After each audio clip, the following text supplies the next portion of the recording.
To our first conversation now, the IMF has brought out a couple of recommendations to the federal government of Nigeria to reduce its debt by focusing on increasing the tax basket and compliance as a means of generating revenue to cut borrowing. And there's been a lot of reactions to the recommendation. Let's talk to Mr. Wale Smart now here, the Director General, Nigeria Employers Consultative Association. Joining me right here in the studio. Thank you. Great to have you. Good morning. Thank you. Good morning. And thanks for having us. Yeah, so quite a lot, came out from the just concluded spring meetings with the IMF and the World Bank, and a lot of recommendations, coming out. One is this issue about increasing the tax basket. Yeah. And for you, okay, there's one thing is increasing the tax basket, and one thing is also increasing tax itself. So how do you see this recommendation? I've seen you've reacted quite a lot in the media. Absolutely.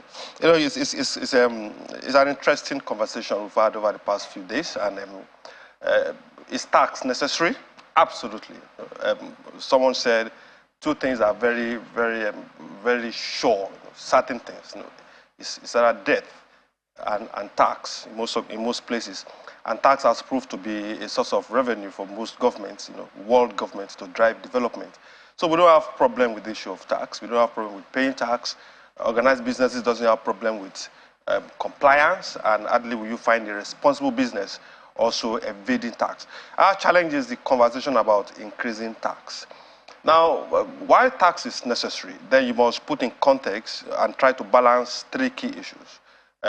Issue of what are you taxing, the issue of when do you want to tax, and the issue of, and the third issue, what to tax, when to tax, and how you are going to tax, the rate at which you are going to tax. You have to create a balance within those three.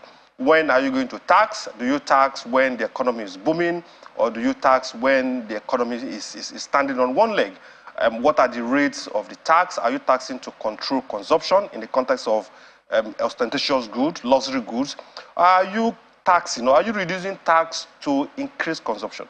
Because it's when you increase consumption, that is when government can actually make revenue from the individual, make revenue from households, and make revenue from businesses. But in this case, when the conversation about increasing tax came, our concern is this.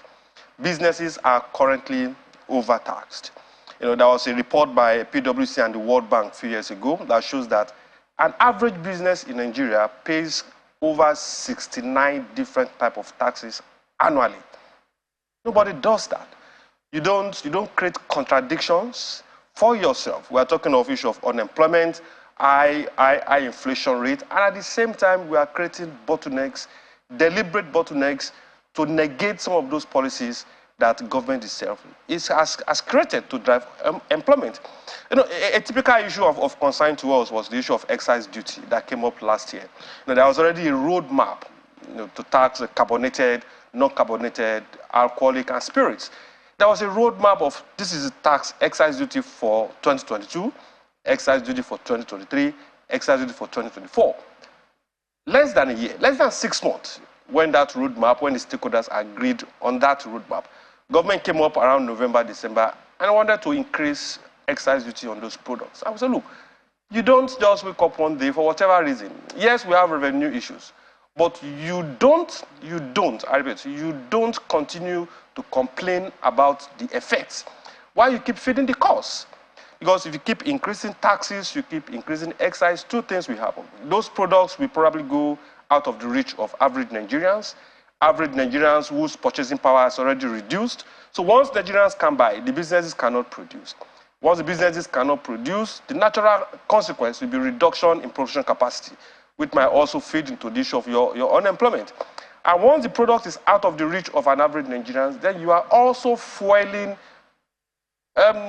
smuggling, because people can go to neighboring countries and bring in those things, because those that want to drink will always drink. Those that want to eat, they will always eat. So you are fueling smuggling. Is customs prepared to man the over 1,000 borders, 1,000, 2,000 borders that we have in the country? So by increasing your excise, by not being conscious of your peculiar circumstances, by not being conscious on and being concerned about the feelings of the operators in those sectors. You are killing the sector. You are increasing the issue of unemployment. You are encouraging smuggling, and you are creating bigger problems for yourself. And but those are concerns. Increasing the tax basket does not play into increasing taxes. Now, increasing the tax basket also implies that you will increase the quantum of taxes that businesses are paying. You know, the same conversation that came out from the effort of government to harmonize the taxes a few years ago, the outcome, or part of the outcome, you know, we had more than the 69 taxes that businesses were already paying. And our view is this: look, there are challenges. Why not let's face those challenges? The challenge of tax evasion and the challenge of non-compliance. So why not let's face these two challenges and face it squarely, and let's also deal with the issue of leakages.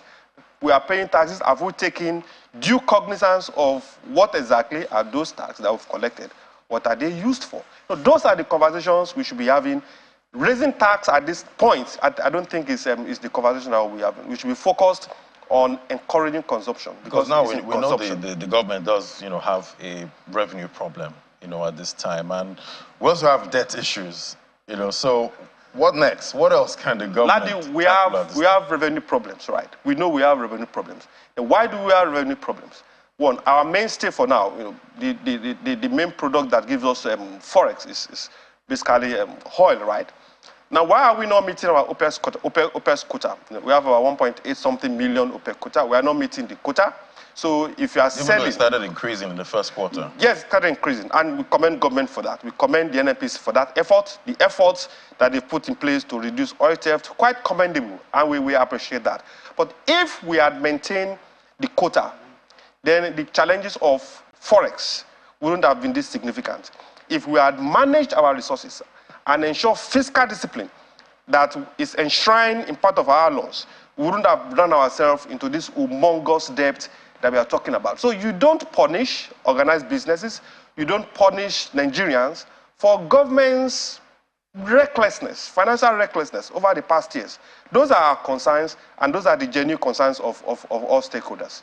And definitely, this year has proved to be the year of strikes, you know, in global economies, and even right here in Nigeria, we had a 2-day warning strike from the aviation workers. What's your reaction? How do you see that warning strike? To our colleagues, in the union, they have the right to pursue their grievances anyhow they want to, but we're a strong advocate of social dialogue. You know, while we appreciate the concern, we appreciate the issues, the inherent issues that the unions are facing, it affects all of us. But we also be conscious so that we don't throw the baby away with the waters. The economy is already bleeding. You know, organized businesses is bleeding. So whatever action that we take that will further compromise the survival of businesses, I think we should reflect on it before we take it.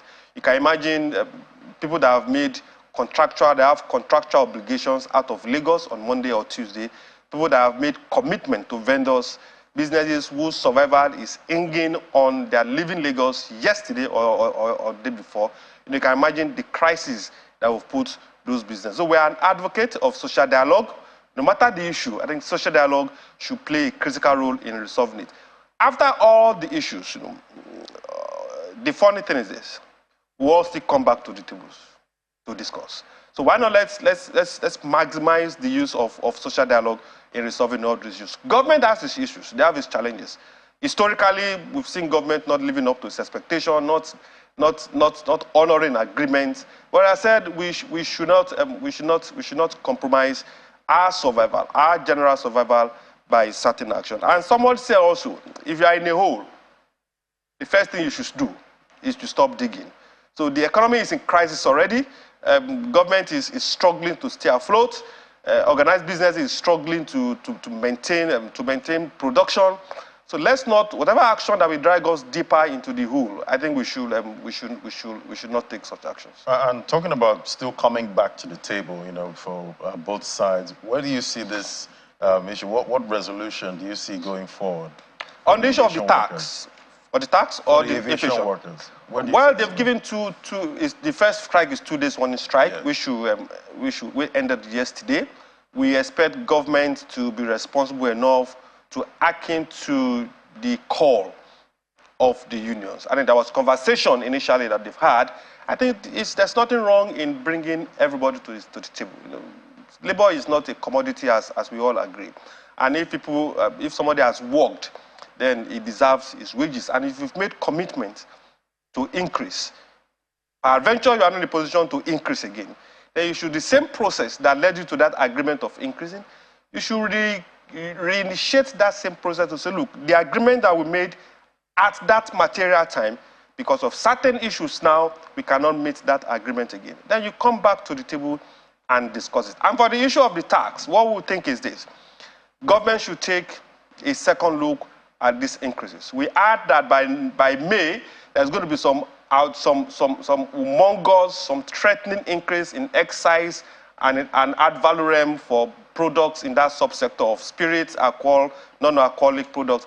I think government should take a critical look at that decision so that we don't compound the issue of unemployment, we don't create problems for that subsector, because if that subsector should close down, then we have much more deeper problems than we anticipate. Talking about the unemployment rate at this time, still stands about 33%, and their projections... KPMG came up and said it's now 40-something%. It's going to hit 41% thereabouts, yes. 6%. That's a big one. How do we reverse this? Now, if unemployment rate is reducing, there are parameters that points to it, that will influence it. Either the economy is improving, inflation is coming down, businesses are thriving, then because they are thriving, they are able to employ more, because your tax system is friendly, because the regulatory and legislative environment is friendly, so you are attracting foreign direct investment, then you realize unemployment gradually will be going down because all those parameters are positively fueling it. Now, if unemployment is increasing, it's the flip side. It's either your tax system is disincentive to investments, to local and also foreign investors. Your policies are inconsistent, like the excise duty I mentioned. And investors are wondering, look, how can I bring my funds to this kind of environment where after agreement has been made, stakeholders agree on a path, and within 3 months, 6 months, government can come back and change that trajectory. When businesses are not doing well, those are signals that, look, something will give. And normally what gives? You trade off growth and you trade off employment, which is happening to what exactly we've seen with that figure. If it had been different, then we would have contested, because all the parameters, even with the good effort of government, with the good intention of government, all those parameters, current parameters, doesn't support the reduction in unemployment rate. So government should take time, should be conscious of dealing with all the contradictions that we have pointed out to government. We've approached government, we've sent papers to government, we've shared our perspective, we've shared policy options with government. Now look, even the revenue challenge, the spirits don't steal oil. Spirits don't steal crude oil. And you don't steal crude oil with 4-liter gallons. So how will a sovereign, a country as ours, say we are having issue with oil theft? What is happening to all other OPEC countries? How have they dealt with the issue of oil theft? Those are the issues and the conversations that we should have. So we should focus on, not on the issue of increasing taxes, but let's focus on how do we expand the tax net. There's so many Nigerians not in the tax net. How do we expand the tax net, and how do we make judicious use of the taxes that we have collected? Those will directly impact the issue of loan, of debt that we're talking about. Because the more cash we have, the less our propensity to want to borrow. And we should also get those employers, get them successful enough to pay as much taxes. As much tax as they have to pay. I can assure you that businesses, one of the things we preach in our association in NECA is responsible enterprises. So if an enterprise is not paying the tax required, then the authorities should take necessary steps. But I can assure you, if the tax is friendly, if the process of paying is friendly, it's not cumbersome, an average Nigerian business, that's our members, is willing to pay the appropriate tax and continue to contribute to national development. All right, I guess we'll leave it there now. Thank you so much for coming on show. Thank you Mr. for having Wale us. Smatu-Yenride, Director General, Nigeria Employers Consultative Thank you. Association. Thank you so much. Thank you, Ladi, for having us.